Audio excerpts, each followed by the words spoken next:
இருந்தது. அண்ட் சூரியுடைய commitment to do a film, அது வந்து எனக்கு ஒரு ரோல் பண்ணணும்னா விடுதலை பண்ணும்போதே அவருக்கு இங்கே ஒரு இந்த ரைட் ஷோல்டரில் ஒரு லிகமெண்ட் டேர் இருந்தது, அதோடு தான் பண்ணார். நான் வந்து சரி கொஞ்சம் பிரேக் எடுத்துக்கலாம், இல்லைண்ணே பண்ணிடலானே. அவருக்கு என்னன்னா சரி பிரேக் எடுக்கலன்னா திரும்ப நான் ஆரம்பிக்கிறது இன்னும் கொஞ்சம் லேட் பண்ணிடுவேன், அவருக்கு பயம், அடுத்த ஷெடியூல் போகிறதுக்கு இந்த பயம். அண்ணா அப்படியே பண்ணிடுறேன். அதில் தெரியும் கொஞ்சம் ஓடும் போதெல்லாம் தெரியும். அங்கே பட்ட காயத்தோடவே இந்த ஷூட்டிங்கு போகிறாரு. போனால் அங்கேயும் போய் சும்மா இல்லாமல் அந்த ஃபர்ஸ்ட் அந்த டைட்டில் ரிவீல் பண்ண அந்த இதில் ஒர்க் பண்ணி இன்னும் டேமேஜ் பண்ணிக்கிட்டாரு.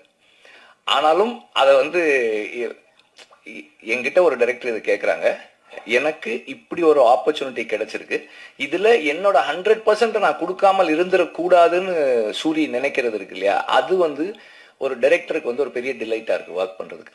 இப்போ எனக்கு அப்படி இருந்தது, செந்திலுக்கும் கண்டிப்பாக அப்படி இருந்திருக்கும்னு நான் நினைக்கிறேன். ஏன்னா நம்ம